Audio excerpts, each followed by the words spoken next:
Thanks for tuning in to the EdLex podcast. We're an edtech whose mission is to surface learning outcomes, digital assets, and the power of individual achievement. Each episode features thought-provoking conversations with global technology leaders and educators, where we discuss how we can deliver better outcomes for 21st century learners. In this episode, we're featuring a discussion that was first published about a year ago as a way of looking back at how far we've come in this fast-moving sector. Hi, I'm Dan McFadyen, Managing Director of EdLex. I'm very thrilled to be here today with Lyndon Blanchard. Lyndon is the Chief Operating Officer of the Digital Skills Organization Limited. And Lyndon also bring a number of years of experience working in both government and industry. So first, Lyndon, thank you for joining me today. Really looking forward to it. Thank you very much. Pleasure to be here. Yeah, great. Look, let's kick off with some information about DSO. It seems like a really interesting organization. So can you tell me about it and your mission? It is. It's exciting times for us. The DSO is one of three skills organisation pilots that were formed of the results of several reviews, but the primary one being the Joyce report, which identified that vocational educational training needed some improvement to be able to deliver in the modern age. There are three SOs, skills organisations. There's mining, health services, and our one, which is the digital skills organisation. We've been given the task as a private company, sort of at arm's reach from government. So to enable, initiatives and innovations in the digital training area based around vocational education training or VET, to try and keep pace with the rapid changing environment that digital skilling is having at the moment. It's a big challenge. It changes all the time, and the more traditional systems are not keeping up. So our role is to find a new way of delivering these digital skills based on keeping what's good, because we learn a lot over time and there's a lot of really good stuff happening out there, and then bringing in the things that make it more agile, more flexible, and more fit for purpose. Fantastic. Yeah, it sounds interesting. I've seen statistics that currently 87% of Australian jobs are requiring digital literacy. So clearly there's an imperative there. Yes. How important do you see those digital skills are to building a successful economy? I think it's foundational. At the moment, digital affects everybody in every way. Probably with the invent of G3 and the Internet of Things and smartphones, it affects everybody every day. I'd be surprised if there's anything more than a small handful of people that don't touch digital, multiple times a day. So it reaches into our home life, it reaches into our recreation, and it's major impacts on our workplace and economy. The digital expansion is called the fourth industrial revolution, the information age. There's very few workplaces these days that either aren't using digital or should be using digital.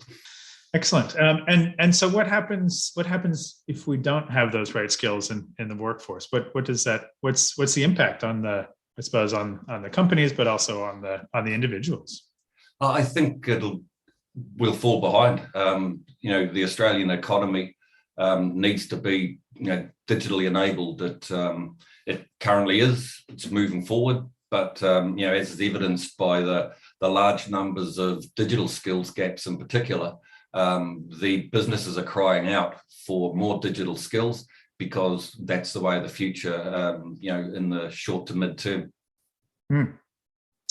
Makes sense. One thing that I was struck by, I thought during a recent DSO showcase, was that pre-COVID we heard so much around the dangers of automation and AI, that they're going to eliminate millions of jobs around the world. And what we're hearing more so now is really that the demand, that pull from the employers, so that pull and demand for digital skills, as you were saying, rather than a push from the loss of jobs. So are we seeing a bit of a silver lining, if you will, of from the pandemic, that we're all forced into this digital? To a point, but I think it's more an aggregation of a lot of circumstances which bring us to where we are today. The digital revolution's been happening for a long time.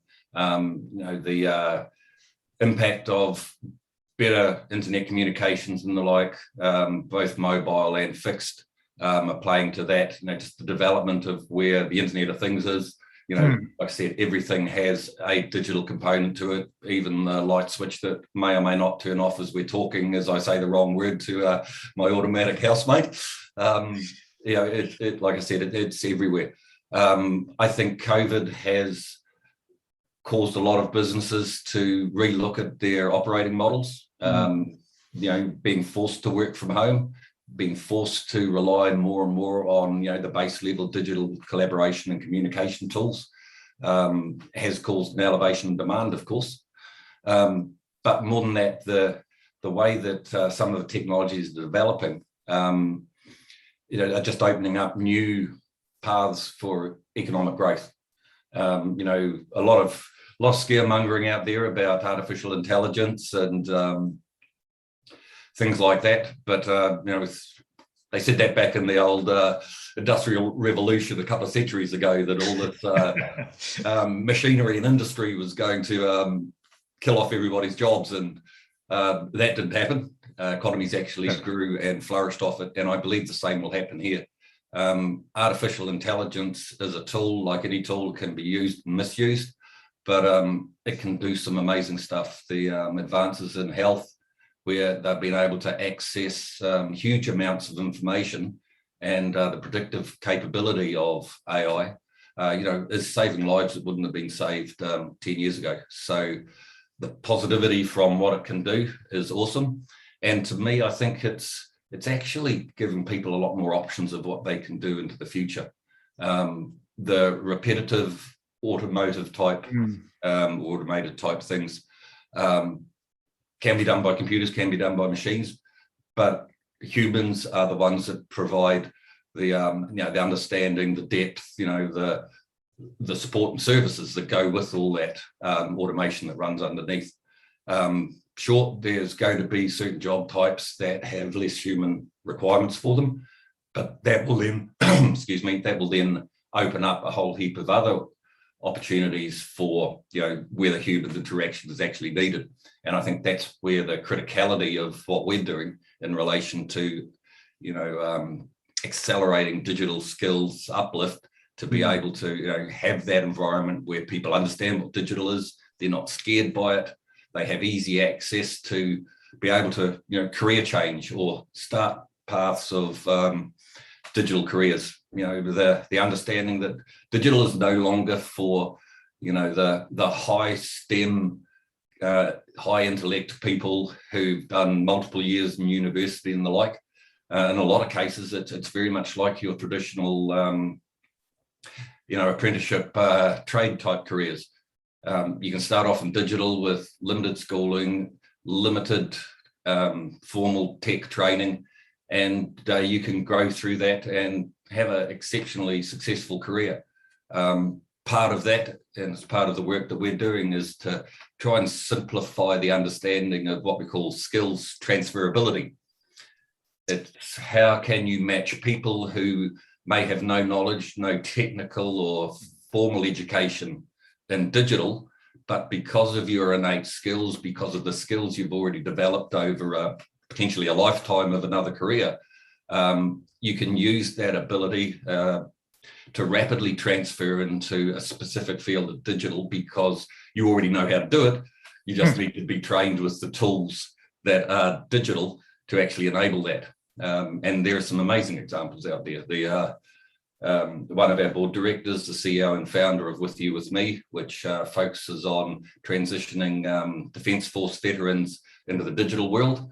They've segmented the various roles in the Army and linked them to where people are likely to easily understand and easily get to a level of competence through small amounts of training, and thrive in it because it's where their mindset is. It's the things they like doing. An interesting example is that for cybersecurity, cyber analysts, special forces and people like that are well fitted for it. They have the same sort of mindset of, identifying problems, coming up with solutions to fix the problems, and then executing those solutions. And it's almost like, ducks to water. You learn a few more skills, you have to learn a few more things, but you learn it very quickly because it sits well with you. You understand it, you get the concepts, and actually the tech training is, a minimal part of, taking that first step into the digital world. Interesting. So it really we are the sum of that of an aggregation of informal, non-formal, and formal training and education to give us the skills Exactly. and competence. And that's one of the barriers that we're trying to break down within the DSO. There's a thought out there that, to be successful in digital, you need to have a degree, you need to spend X amount of time getting formal training. And in certain elements, that is the case. There's definitely a need for those. But in the main, there's actually not a lot of tech requirement if you've matched to the, your own aptitude to the right application of roles. You can do small amounts, weeks of tech training and be quite productive at the start. Fantastic. Well, and actually that's a great segue. I'd love to learn more about the DSO Cremorne project. So and I first heard about it at your DSO showcase, but it's fascinating for me that you have companies that are demanding these skills that normally would be or are competing for the same sort of individuals with these digital skills, but they're collaborating and they're also working with Kangan Institute, a local vet provider. So yeah, how did that all come about, and what is that Cremorne project about? It's very interesting. We learned through our board and through contacts down in Melbourne that and we knew at a national level that there is a huge shortage of appropriately skilled people for digital employment.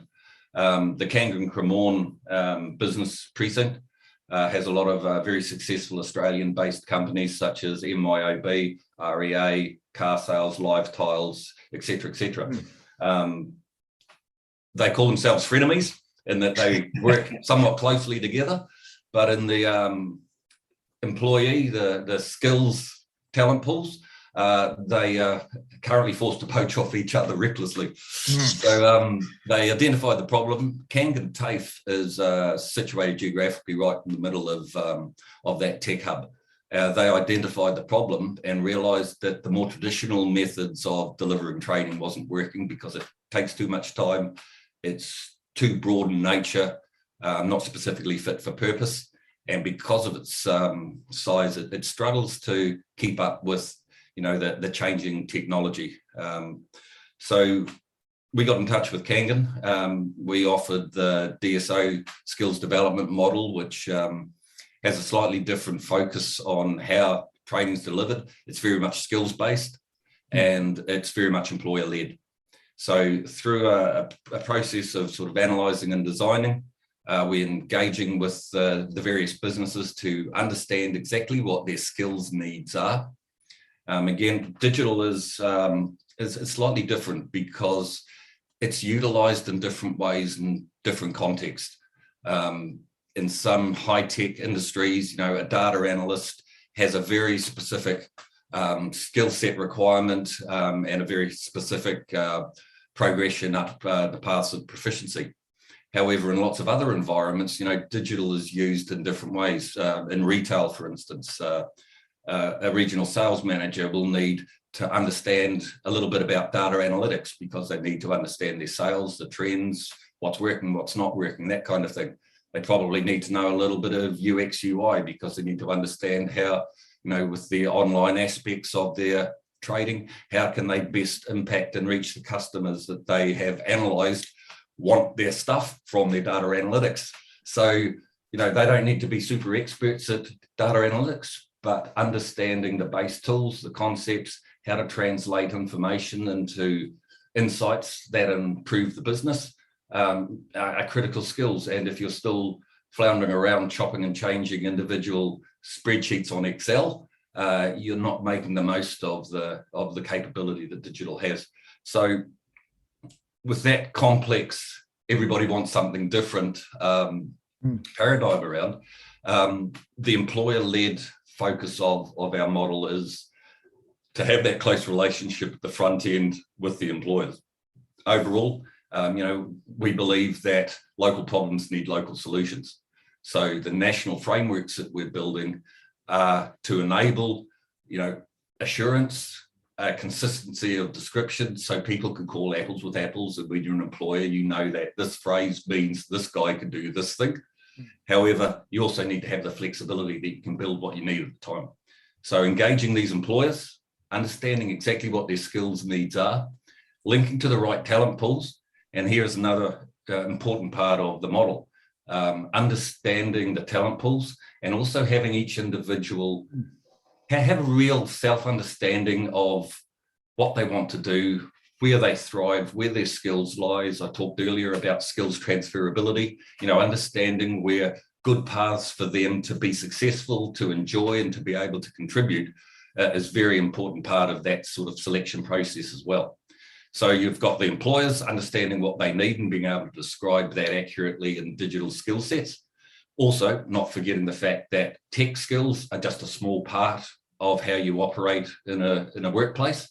Lots of other skills, how to problem solve, communicate, those kind of things are very important as well and should be blended into any sort of training. So as you build the tech training, you also build your understanding of how you operate. And of course, everybody operates different. So again, that employer-led training to enable the people who are going to be employed by those employees are getting built into the company culture, the company way of operating right from day one. So when that initial bite of tech training supported by the more horizontal type training is completed, they're actually pretty much ready to step into the workplace and be productive from day one because they've been trained in how to do it as they go. So front-end loading a lot of things that maybe traditionally that didn't happen, or it didn't happen with as much focus as what we're aiming to do. And it's been picked up exceptionally well. Small bite-sized training just in time is far more efficient than a 9-month training course where you've forgotten most of the things you've learned until you're refreshed about it later on. So get what you need, practice it on the job, have that mentorship, the support from within the organization, within the businesses to develop their workforce, come back, do some more institutionalized type training for another small bite to increase your skills, and you keep moving down the ultimate pathway, which we call lifelong learning, which means you're always learning, you're always updating, and you're able to actually path your way as you wish.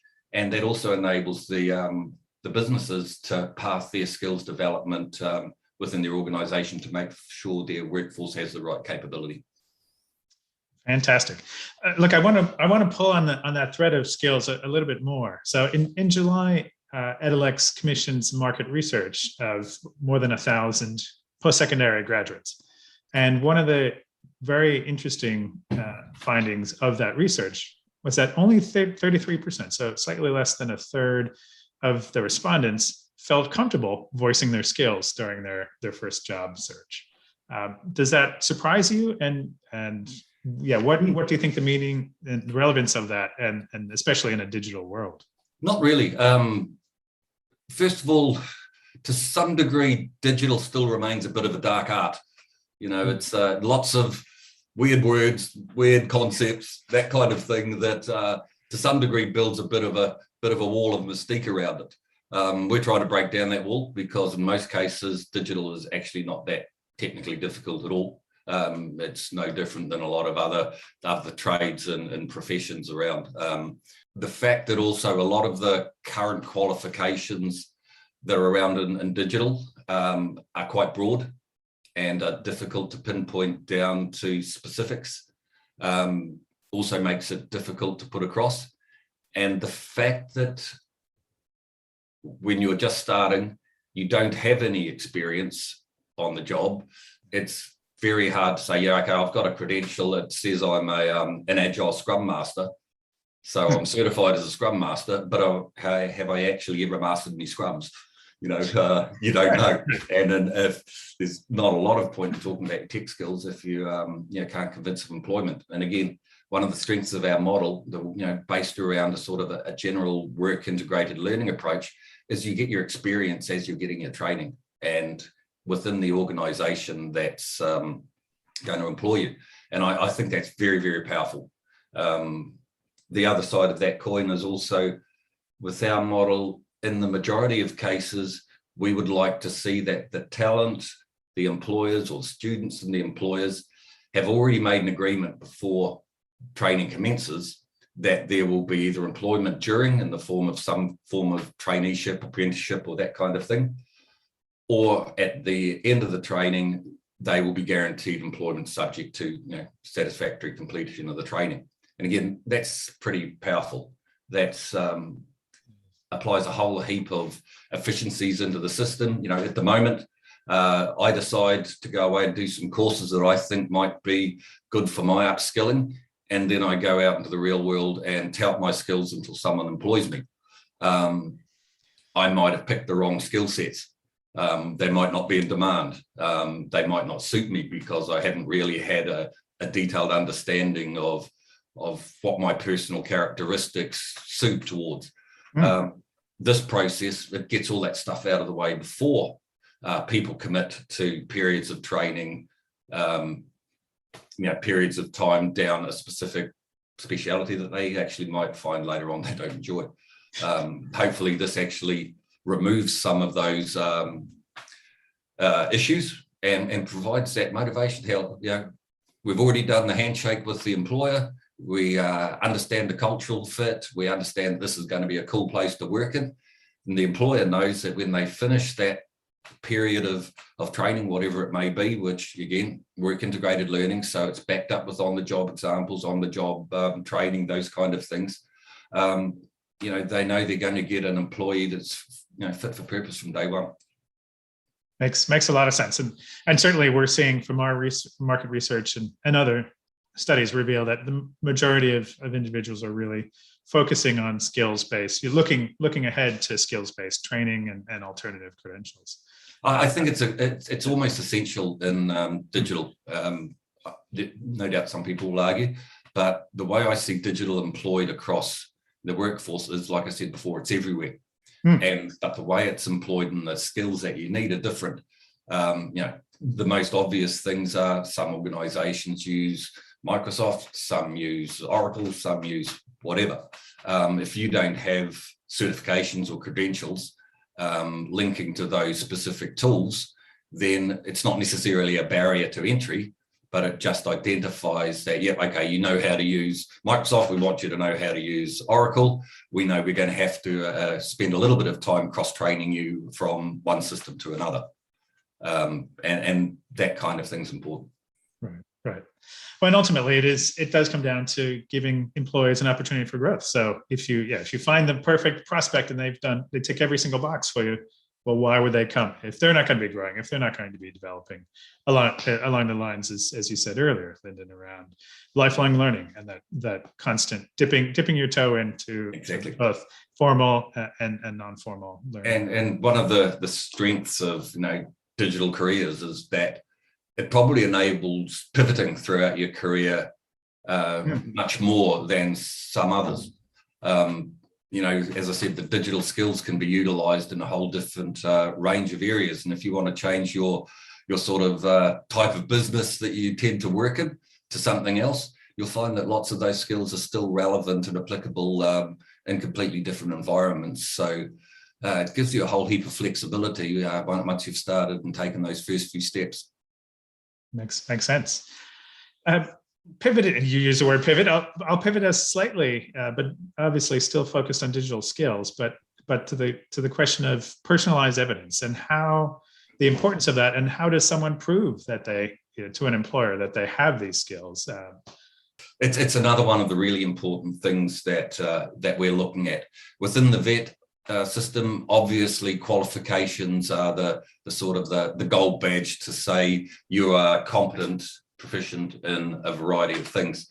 But there are also lots of other things as well. Again, because digital is utilized in lots of different ways, a qualification is generally made up of quite a large suite of skill sets, or as they're called these days, at the moment, competencies. A lot of those competencies may not be relevant in specific applications, so they're almost redundant. So a lot of people will only sort of do part qualifications, and they need to be recognised. We're looking at various options. The current flavour of the month is sort of digital badging, and to be able to have an individual portfolio, if you like, of the things that you've done, badged in a way that's easily understood, has a level of assurance or accreditation behind it, has a common language behind it, if you like. So when I see this badge and it says that, I know this is, the skills, capabilities that the person has. Qualifications, in my mind, tend to or should be focused primarily on the minimum core requirements of the thing we're talking about. That's obviously an important part, but only part of it. And then we have what wraps around the individual to make them a whole employee. You've got those vendor certifications I talked about, potentially micro credentials from potentially completely unrelated to digital skill sets, but you might have to have a degree of understanding of business management to be able to employ the digital skills that you have. So you might have not full qualifications, you might not have an MBA, but you might be able to pick up micro credentials out of the MBA, which proves that you have a knowledge and a competence and an understanding of how all these things tie together. So you've got that sort of, if you want to call it a digital passport that you own, that has a description of the skills that you've generated and the like. And it's something I know I'm preaching to the converted here, but the next steps is then having that validation of the proficiency of the person applying those skills in the workplace. As I said before, anybody can go and do a course, get a badge that certifies them in something, but can they actually apply that in the workforce? And I think that's where that next step that ties into lifelong learning, your own digital passport, where the validation of someone's experiences are just as important as what their skills developed through training. Again, digital's a marvelous example of that. The amount of highly successful CEO and founders who haven't got university degrees, who potentially dropped out early, but because they had a passion, they learned by themselves, they learned by doing, not by learning, so to speak. Right. And became very successful, and digital's just set up for that. There is a huge place for institutionalized training, and people should not shy away from that. But there's also how to harness those technical skills in different work environments that are not course. That's life experience and just personal aptitude. And yeah, agreed, totally agreed. And ultimately, these skills passports have to provide that framework, a framework or a range of frameworks that provide context and as you said, give some sense to the proficiency. Is it and a validation? Right. There can be certain things that don't particularly need validation. They're just expressions of past experiences and that kind of thing. But others need a more national level assurance benchmark, so people can understand that this is an apple and that's an apple. Right, makes sense. Let's talk a little bit about equity and how do we ensure that we're bringing everyone, again, referring back to that stat of 87% of jobs today requiring digital skills. We know that's only going to increase. So how do we ensure that we're bringing everyone along and giving the entire Australian population an opportunity to make sure that that they don't miss this digital boat? I sound a bit like a broken record because again, digital is perfect for this. Digital has the ability to be employed across everybody. anybody can, competently use digital tools and that kind of thing, regardless of who they are, where they come from, what their strengths, regardless. If they have the right amount of, understanding, if people can gain support and tools which, demystify the digital world and actually put things simply to people to give them informed choices of where they go. You can work remotely, you can be in the, a little bit past the middle of nowhere. And as long as you've got some form of internet connection, you can be as productive as if you were sitting in the middle of New York. So it's the range of opportunities for everybody in digital is almost endless. Interesting. Well, look, you've shared so much about today and your work today at DSO. I'm going to ask you to gaze into your crystal ball, Lyndon, and predict the future. Well, at least part of the future. I mean, if we look 2-3 years down the road, where do you see digital skilling? At that point, what should we be hoping for, and what should we be looking out for potentially? Well, what I'm hoping is that the mystifications of digital are removed, and it just becomes a tool and a thing that we use naturally, and that we decide to increase our understanding, knowledge, and proficiency with down the paths that we want to go.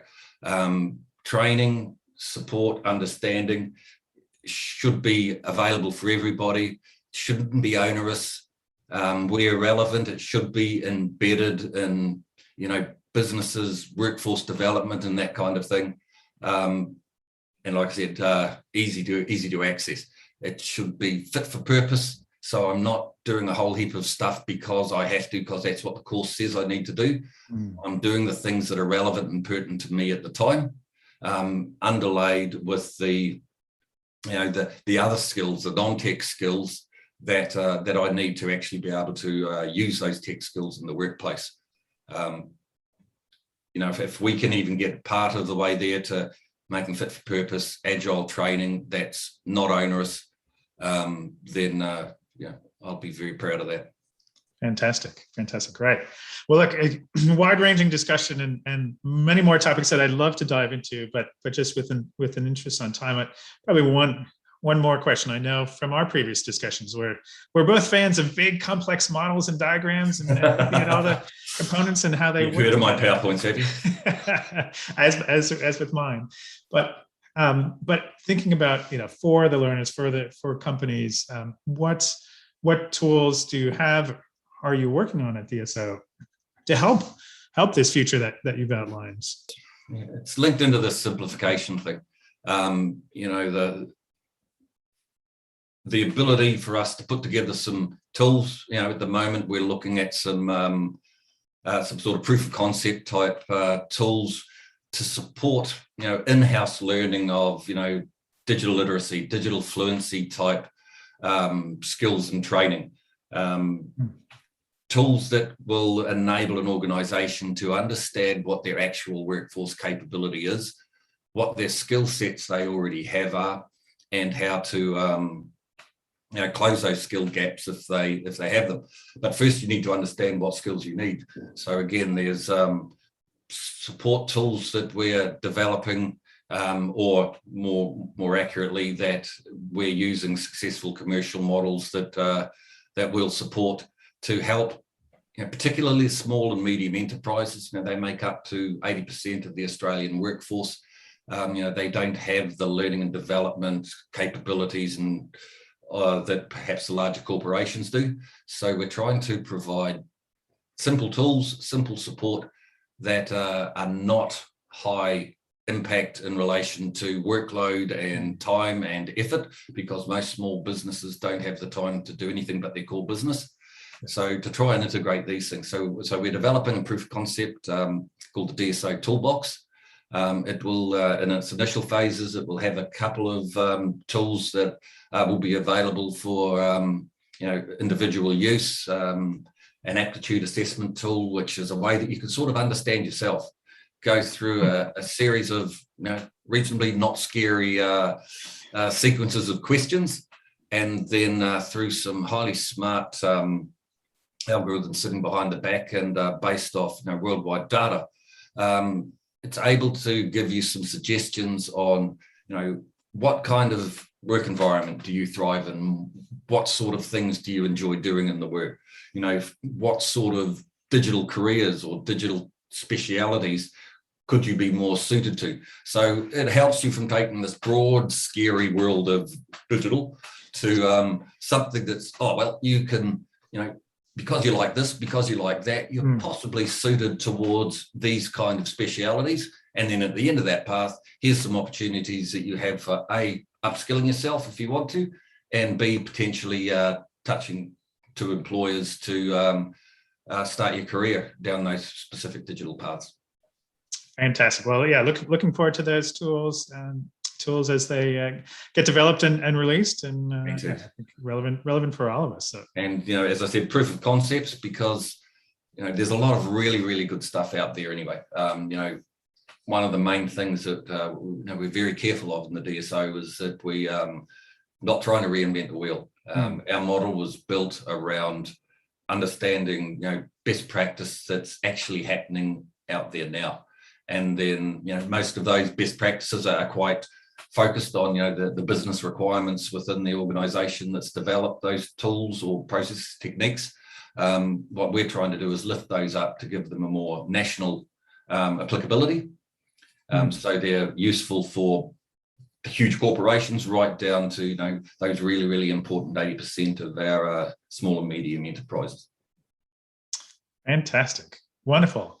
Well, look, thank you so much for your time today. I really appreciate your insights into the marketplace, into DSO and the tools and the approaches, the way you're modeling things and really looking to improve our digital world and help not only individuals but companies and educational institutions along the way. So thank you again for your time. Hey, it's been my pleasure and a joy to talk to you about something that I'm exceptionally passionate about, and that's critical for our development. As a nation, the goal we have is to have Australia become a leading digital economy by 2030.